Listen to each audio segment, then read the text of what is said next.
After a loud thud, Emperor Crocodile fell to the ground. He felt his mind becoming hazy and dim as he gradually sank into darkness. There wasn't much he regretted. So he began to forget who he was, where he was, and who this was. He only wanted to sleep forever. But someone kept calling out, "Emperor Crocodile! Emperor Crocodile!" The voice grew louder and louder, like a stone dropped into still water, forcing him to respond even though he didn't want to. With great effort, he managed to crack open his eyelids. His vision was blurry, but he could vaguely see a human girl shouting with her mouth wide open. At that moment, he didn't recognize that it was Xiao Lam calling his name. All he could see was that, aside from the girl, there was also a white tiger with black stripes growling fiercely. Exhausted and with blurry vision, his mind wasn't fully conscious. His brain wasn't sending signals to his mouth to respond.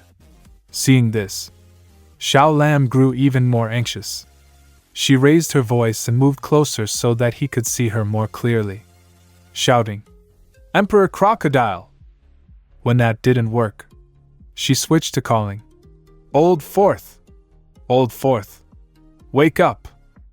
Still, he didn't respond, his breathing faint and weak. At this critical moment, Xiao Lam's ability to sense spiritual energy activated fully. She tilted her head back and cried out, summoning the essence of life energy. The spider climbed up Emperor Crocodile's tusks and hurried down to his chest. The life essence was no longer being measured in drops but in entire jars. One jar after another. The spider poured the essence into him, the life energy flowing like a rushing stream. But on the massive body of Emperor Crocodile, the life essence seemed like just a drop of spider's urine.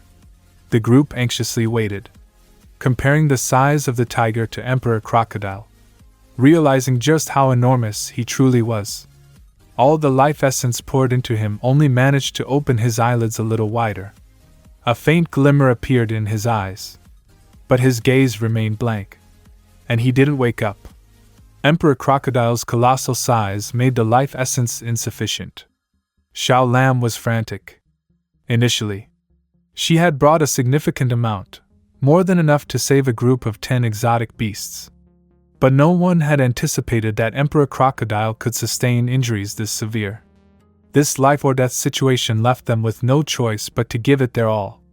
Xiao Lam leapt onto the white tiger's back and approached the badger spirit. She instructed it to generate electricity near Emperor Crocodile's heart. Without hesitation, the badger emitted a surge of energy, charging directly into the Emperor's open wounds. His entire body became enveloped in a powerful aura of spiritual energy. The badger essentially transformed itself into a defibrillator, repeating the action over and over without pause. If the badger stopped, Xiao Lam and the others wouldn't know what to do next. But even with their desperate efforts, Emperor Crocodile showed no signs of waking up. The thing Xiao Lam feared most began to happen. His pupils gradually dulled, showing no signs of recovery. Even his spiritual energy fluctuations were fading. Panic set in. What do we do? What do we do? Emperor Crocodile is going to die. Xiao Lam frantically tried to think of a solution but couldn't come up with anything. There wasn't a single exotic beast in their group that specialized in healing or regeneration. The only source of life essence, UZUs, had already been completely used up. The spiders and tigers stepped back a bit, all placing their hopes on Badger's relentless efforts. The sound of crackling electricity echoed continuously as Badger dared not pause for even a second. The others standing by were growling and roaring in tension, occasionally cheering softly. Hang in there. Keep going. Xiao Lam was in agony. The thought that Emperor Crocodile might die here flashed in her mind, filling her with despair. Unable to endure it, she clenched her teeth, shut her eyes tightly, and began to sob uncontrollably. There's no time left. Just one more jar of life essence would be enough. But there's nothing left. Badger, hearing this, was overcome with emotion, its tears and snot streaming down its face. It continued furiously discharging electricity, frantically trying to restart Emperor Crocodile's heart. "Don't die! Don't you dare die!" it cried out hoarsely. Its vision blurred. But it knew one thing: it couldn't stop. No matter how tired it was. Even someone as simple-minded as Badger began to sense that things were going very wrong. Emperor Crocodile's heartbeat was about to stop. "No! Don't die! Please don't die!" Badger wept uncontrollably, to the point of nearly suffocating. Suddenly, there was a gentle whoosh, the soothing sound of a fan cutting through the air amidst the chaos and crying. A pair of white and black wings, smaller and thinner than those of the white tiger, flapped lightly, sending 4 or 5 feathers floating to the ground like falling leaves. Xiao Lam turned her head to look. At that moment, it was as if the sunlight brightened in the gloomy sky. It really was sunlight, a fleeting beam of light that shone just as they appeared. A streak of red ribbon danced gracefully in the air, accompanied by a flowing stream of water-based spiritual energy. No one had expected this. A pair of majestic beings, the white crane and the white fox, suddenly appeared together. In the misty mountains, there was only one such being known as Crane. Its current rank was unclear, but its extraordinary appearance was as breathtaking as a crane immortal from a painting. Beside it stood the white fox from Qinxiu, equally divine and ethereal, resembling a celestial couple. The dazzling light from the pair reflected in Xiao Lam's eyes, leaving her momentarily dazed, as though she was looking upon deities. Badger was just as awestruck. It forgot it was supposed to be restarting Emperor Crocodile's heart. Snot and tears still dripping, its mouth hanging open in disbelief. "Who looks like Crane from home?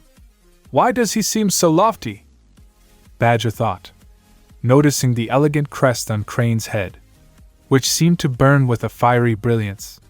The arrogance in Crane's gaze made everyone fall silent and accept its overwhelming presence. Xiao Lam was the first to react, quickly clasping her hands together and bowing respectfully.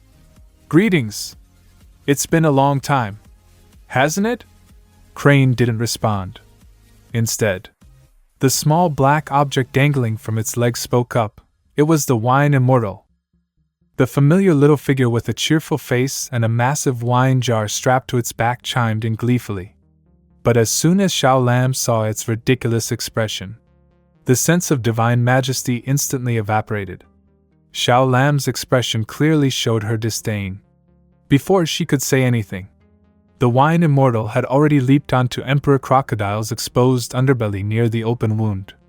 It placed its meticulously sealed jar down, grinning widely. "Quick! Use this for Emperor Crocodile," it said, laughing. "I brought plenty of life essence this time. Trust me, I've got loads of experience with this stuff. Let's save, oh wait, not someone, but this crocodile first." The wine immortal mumbled to itself as it gestured to everyone to get moving. Back in the fortress, the walls were still slightly tilted, and the ground remained uneven from the earlier chaos. But now the entire fortress was filled with joy. Emperor Crocodile had survived. The massive figure stood tall and imposing as before. Although the wounds were still open, the bleeding had stopped. While he wasn't fully recovered, the crisis had passed. It was no wonder Emperor Crocodile was the mighty war god of the Misty Realm, feared both inside and out. The moment he regained consciousness, he expressed his deep gratitude to everyone who had helped. However, as he spoke, Xiao Lam could tell he was worried about something. "Is it about the tunneling device?" she asked.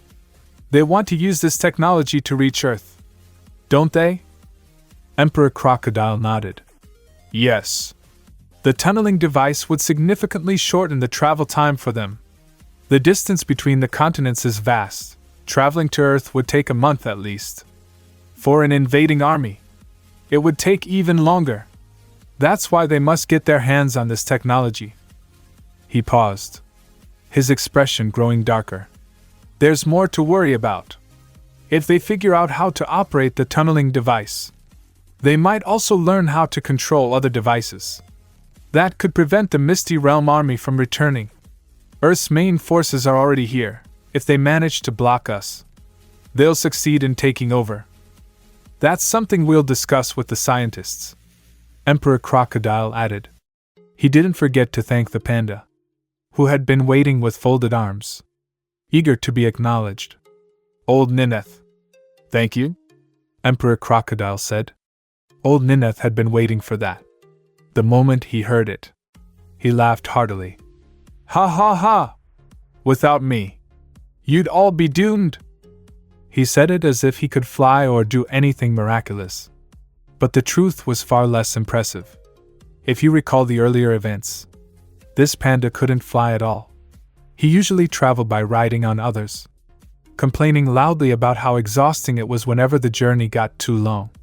In this case, it was the white crane, known for its unmatched speed, second only to falcons, that had brought him here just in time. Xiao Lam knew all too well that old Nineth couldn't fly far. She suddenly asked, "By the way, how did you even get here?" My legs are still short, aren't they?" Old Nineth replied, laughing nervously. Hearing Xiao Lam's question seemed to throw him off. He frowned, rubbing his forehead as he tried to recall. Let me think, someone brought me here. I think a white pig." He couldn't remember anything clearly. Interestingly, the group that had been awestruck by the divine presence earlier also seemed to have forgotten. No one remembered anything about how they had arrived. "Forget it.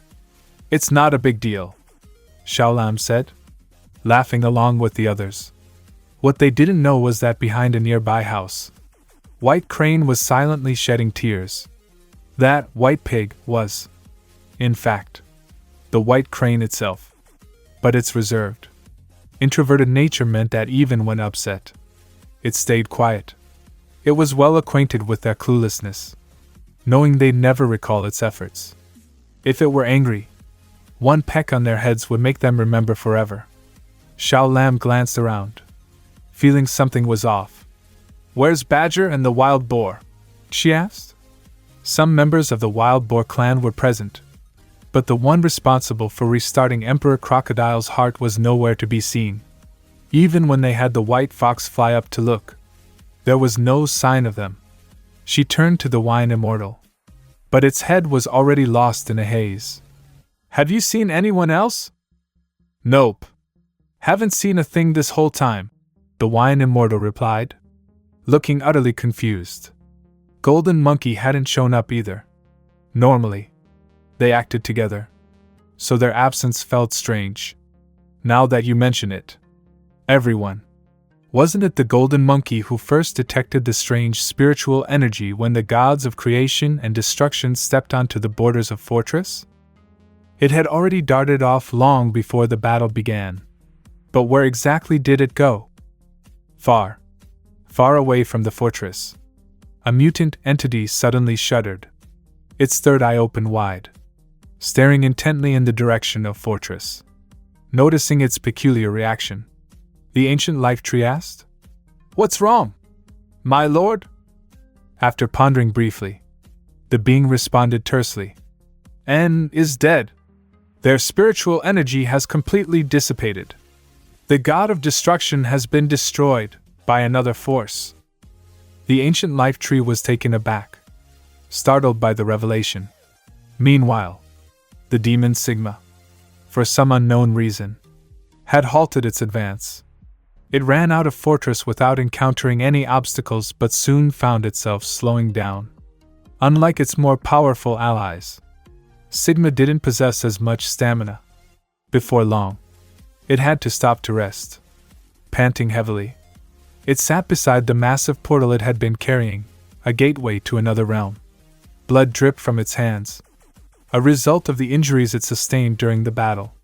Looking down at its palms, Sigma muttered, "This is what I get for pushing myself too hard earlier." It tried channeling its spiritual energy to open a small crack in the portal. For a brief moment, A faint spark flickered before extinguishing completely. Damn it! Sigma cursed under its breath. Frustrated. I don't even have the strength to activate the void gate. If I did, I wouldn't be dragging this massive door around on foot. Resigned, it leaned against the portal to catch its breath. As Sigma sat there, oblivious to its surroundings, the golden monkey was charging straight toward it. For a brief moment, Sigma wondered, why is it running toward me? But the monkey didn't stop. It kept heading directly toward the demon. The closer the golden monkey got, the more it could sense the overwhelming malice emanating from Sigma. It must be right up ahead, the monkey thought. The spiritual energy was growing stronger with every step.